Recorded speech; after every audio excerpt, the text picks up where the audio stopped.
Questions are being raised about the privacy of dating apps after a report that Grindr is sharing user information with third-party companies.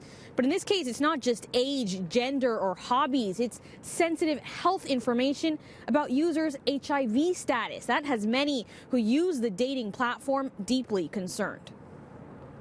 The popular dating app Grindr, which is geared toward gay and bisexual men, allows users to indicate if they're HIV positive and when they've had their last test. In an email to CityNews, the company confirms that information, along with user location, is shared with two third-party companies, Optimize and Localytics, which helps optimize apps through analytics.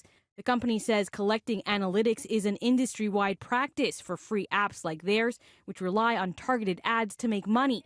But some are concerned about who else could potentially access that sensitive information once it's gathered, and say it poses a serious threat to health and safety in the gay community. People may be living in countries where either their sexuality and the fact that they're gay could be criminal. The fact that they're HIV positive could also be something that could be used against them. They could lose their jobs, they could lose their housing. One of the things that many of the apps have been doing over the last couple of years is actually encouraging people to post their status. There's also reminders about getting tested for HIV, which is really a good thing to do. But now there's real concerns about the privacy of that information, and I think that it may actually cause a number of people to not put their status up there, and then we're back to where we were a number of years ago.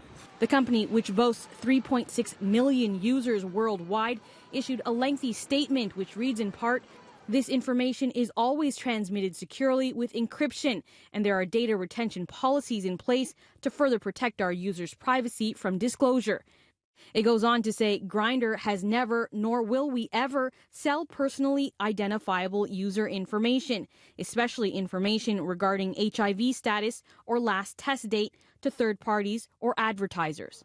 But one cybersecurity expert says it's a reminder to anyone using any kind of online app or social media that their information may not be as private as they think. If you're using a free website, you should be under the assumption that your data is being harvested and sold, because that's what pays for your free service. Most of these platforms do not encrypt their data because it's harder for them later to sell it as a product.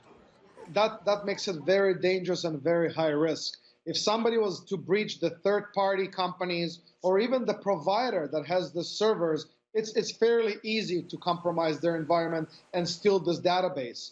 I have to say it takes two to tango, so there's a bit of fault on both ends.